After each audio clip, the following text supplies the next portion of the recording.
আমি প্রারম্ভিকভাবে আপনাদের সাথে পরিচয় করে দিতে চাই আমাদের সাথে যারা উপস্থিত হয়েছেন তাদেরকে।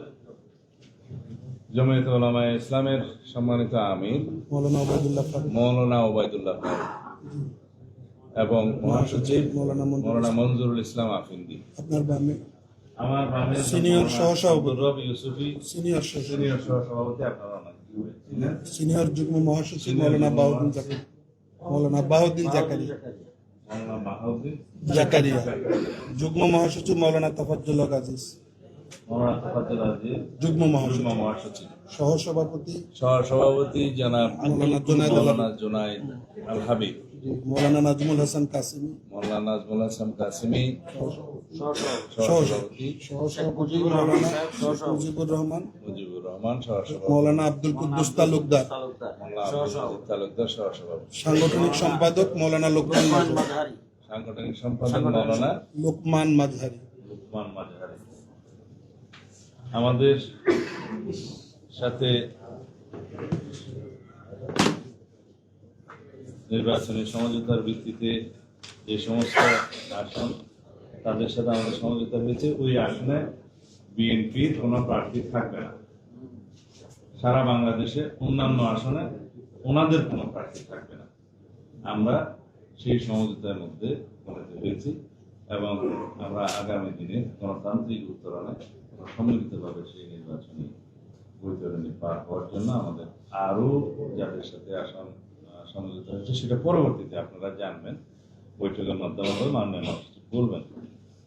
আমরা আমাদের নীতি হিসেবে আগেই সংস্কার কমিশনের সাথে কাজ করার সময় এবং জাতীয় ঐক্যমত্য কমিশনের সাথে আলাপ আলোচনার সময় আপনারা যেটা জানতে পেরেছেন যে আমরা সংবিধানের প্রস্তাবনায় মহান আল্লাহর উপর আস্থা এবং বিশ্বাস পুনঃস্থাপন করবো, যেটা শহীদ রাষ্ট্রপতি জিয়াউর রহমান পঞ্চম সংশোধনের মাধ্যমে অন্তর্ভুক্ত করেছেন, এবং কোরআন সুন্নাহ বিরোধী কোনো আইন আমরা করব না, সেটা আমরা অনেক আগে।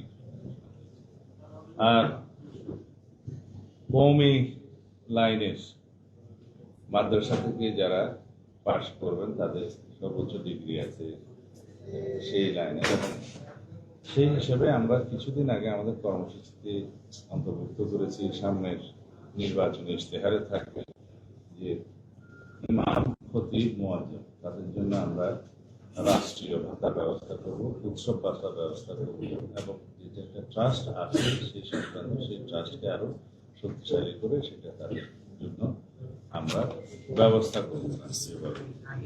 এবং বিভিন্ন স্কুল, কলেজ, মাদ্রাসা, ধর্ম শিক্ষক হিসাবে বিধি মোতাবেক নিয়োগের ক্ষেত্রে তাদের অগ্রাধিকার থাকবে অথবা বিবেচনা করা হবে। এগুলো আমরা আগেই বলেছি। বাকি সমস্ত আলাপ আলোচনা আপনারা জানেন, সে দীর্ঘভাবে সেটা আমি বলতে চাই না। আমার মনে হয় জমিয়তুল উলামায়ে ইসলামের পক্ষ থেকে সম্মানিত আমির মৌলানা ওবায়দুল্লাহ ফারুক প্রথমে যদি আপনি সংক্ষিপ্ত বক্তব্য দেন, তারপরে আমাদের মাননীয় মহাসচিব ঘোষণা করবেন। ধন্যবাদ।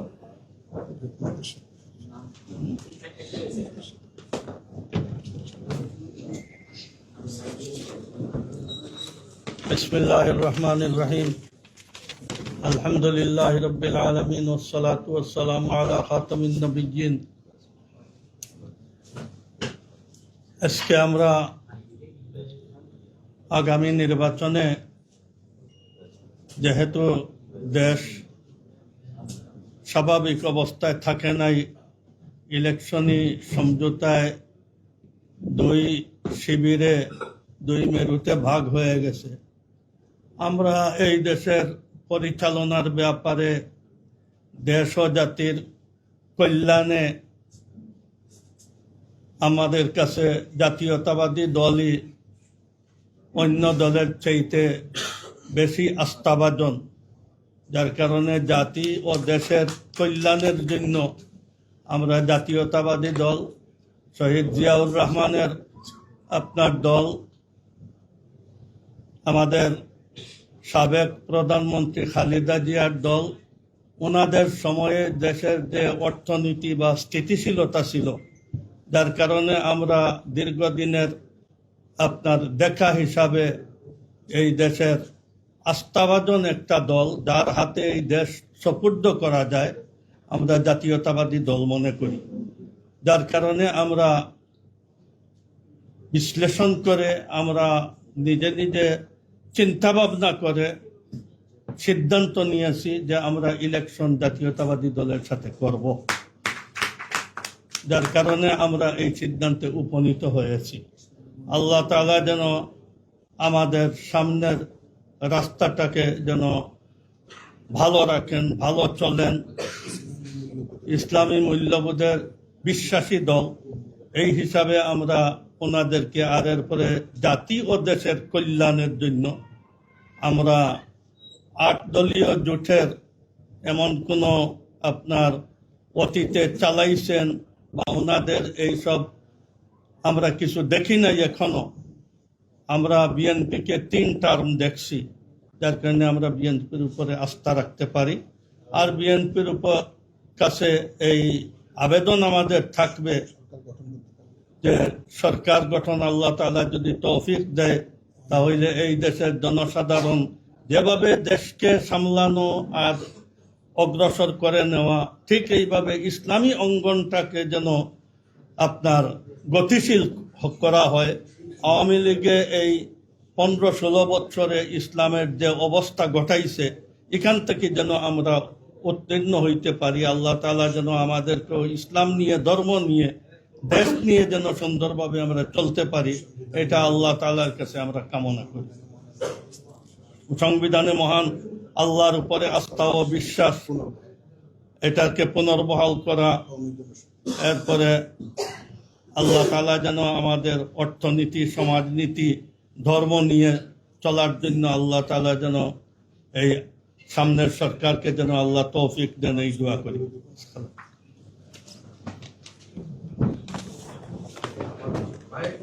আমাদের তো ক্যামেরাম্যান, পৃথিবী ক্যামেরাম্যান এখানে অত হাজার কি নাম?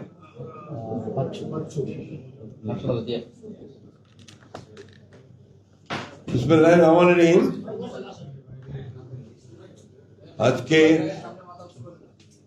জমিয়তে উলামায়ে ইসলাম বাংলাদেশ এর সংগ্রামী এবং শ্রদ্ধেয় সভাপতি, এই সংগঠনের সম্মানিত নেতৃবৃন্দ এবং প্রিয় সাংবাদিক ভাই ও বোনেরা, আসসালামু আলাইকুম। ইতিমধ্যে শুনেছেন যে জমিয়তে উলামায়ে ইসলাম বাংলাদেশ আগামী নির্বাচনে বাংলাদেশ জাতীয়তাবাদী দলের সঙ্গে একটা সমঝোতার ভিত্তিতে নির্বাচন করবে।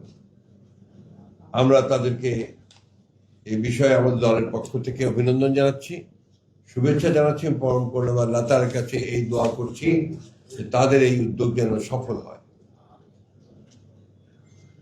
প্রিয় বন্ধুগণ, বাংলাদেশ একটা ট্রানজিশনাল পিরিয়ড আছে, একটা ভয়াবহ ফ্যাসিস্ট শাসন, যে শাসন আমাদের সমস্ত মূল্যবোধগুলোকে ধ্বংস করে দিয়েছিল, আমাদের গণতান্ত্রিক প্রতিষ্ঠানগুলোকে ধ্বংস করে দিয়েছিল, আমাদের অর্থনীতিকে ধ্বংস করে দিয়েছিল।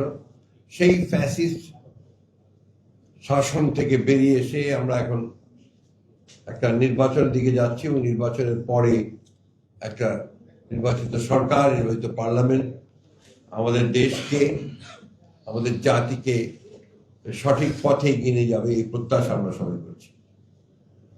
কিন্তু এর মধ্যেই দেখা যাচ্ছে যে কিছু সংখ্যক ব্যক্তি, মহল, তারা এই ট্রানজিশনাল যে প্রসেস, এটাকে বাধাগ্রস্ত করার জন্য ভয়ঙ্করভাবে চক্রান্ত করছে। এবং আমি আজকে আবারও এই চক্রান্তের ফলে, চক্রান্তের মাধ্যমে নিহত, শহীদ হয়ে যাওয়া ওসমান হাদি, তার আত্মার মাগফিরাত কামনা করছি এবং পরম করুণাময় আল্লাহ তাআলার কাছে এই দোয়া চাইছি যে আল্লাহ তাআলা তাকে যেন বেহেশতে সর্বশ্রেষ্ঠ স্থানে নিয়ে যান। ইতিমধ্যে আপনারা দেখেছেন যে এই ট্রানজিশনাল পিরিয়ডে সরকারের ব্যর্থতার কারণে আইন শৃঙ্খলা পরিস্থিতি যথেষ্ট অবনতি হয়েছে। আমাদের প্রত্যাশা ছিল যে প্রফেসর ইউনূসের যে সরকার, সেই সরকার অন্তত এই কয়েকটা মাস তারা তাদের যোগ্যতার পরিচয় দেবেন এবং এফিসিয়েন্সির সঙ্গে দেশকে পরিচালনা করবেন। আমি ধন্যবাদ জানাই যে তারা তাদের কথা রেখেছেন যে আপনার 26 ফেব্রুয়ারি মাসের 12 তারিখে নির্বাচনের ঘোষণা দিয়েছেন এবং নির্বাচন কমিশন সেটাই করছেন। কিন্তু নির্বাচনের যে পরিবেশ তৈরি করা, এই পরিবেশ তৈরি করা যে তাদেরকে আরো সচেতন এবং ইতিবাচক ভূমিকা পালন করা দরকার, আরো কার্যকরী ভূমিকা পালন করা দরকার এবং এই বিষয়গুলোতে তাদের ফোকাস আরো বেশি দেবেন এবং তারা আরো ভালোভাবে নির্বাচন যেন আপনার অত্যন্ত সুষ্ঠু পরিবেশে অনুষ্ঠিত হয় সেই বিষয়গুলো দিতে আরো লক্ষ্য রাখবেন, এটা আমরা আশা করি। আমাদের যে কথাগুলো ইতিমধ্যে সালাউদ্দিন সাহেব বলেছেন যে জমিয়তে উলামায়ে ইসলাম বাংলাদেশ এর সঙ্গে আমাদের যে আলোচনাগুলো হয়েছে সে আমরা শুনছেন। আমরা কিন্তু প্রথম থেকেই বাংলাদেশ বিএনপির জন্মলগ্ন থেকেই শহীদ প্রেসিডেন্ট জিয়া রহমান সাহেব তিনি সংবিধানে বিসমিল্লাহির রহমানির রহিম প্রথম তিনি সন্নিবিষ্ট করেছিলেন এবং আল্লাহর উপর অবিচল আস্থা বিশ্বাস এই কথা দেওয়া হয়েছিল। কিন্তু হাসিনার এই সরকার আপনার সেটাকে বাতিল করে দিয়ে নতুনভাবে 15th অ্যামেন্ডমেন্ট দিয়ে সবগুলোকে পরিবর্তন করে দিয়েছিল, যেটা আবার এখন পরিবর্তিত হয়েছে এবং আমাদের সেই বিষয়গুলি আবার সামনে এসছে।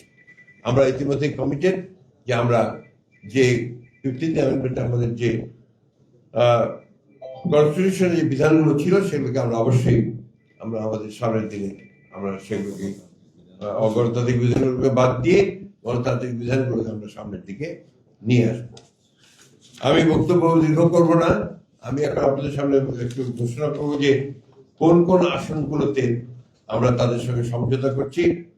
একটি হচ্ছে নীলফামারী 1 ডোমার ডিমলা, এখানে নির্বাচন করবেন মৌলানা মোহাম্মদ মঞ্জুরুল ইসলাম আফেন্দি।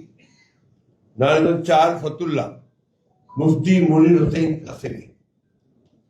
সিলেট 5 জকিগঞ্জ কানাইঘাট মৌলানা মোহাম্মদ উবাইদুল্লাহ ফারুক। ব্রাহ্মণবাড়িয়া 2 সরাইল আশুগঞ্জ মৌলানা জুনায়েদ আল হাবিব। এই আসনগুলোতে আমাদের কোনো প্রার্থী থাকবে না। ইতিমধ্যে আমাদের সালাউদ্দিন সাহেব বলেছেন যে এই সংগঠনের জমিয়তে উলামায়ে ইসলামের বাংলাদেশের আমাদের অন্যান্য আসনগুলোতে তাদের কোনো প্রার্থী থাকবে না। তো আমার মনে হয় এটা পরিষ্কার হচ্ছে আপনাদের কাছে এবং আমরা যখন চূড়ান্ত ভাবে নির্বাচনের অন্যান্য আসনগুলো যে বাকি আছে সেটা যখন আমরা ঘোষণা করব সেগুলো তখনও এসে যাবে। অর্থাৎ এখন নির্বাচন করছেন জমিয়তে উলামায়ে ইসলাম বাংলাদেশ এই ঘোষিত আসনগুলোতে, এ ব্যাপারে আপনাদের সেখানে আমাদের কোনো প্রার্থী থাকবে না।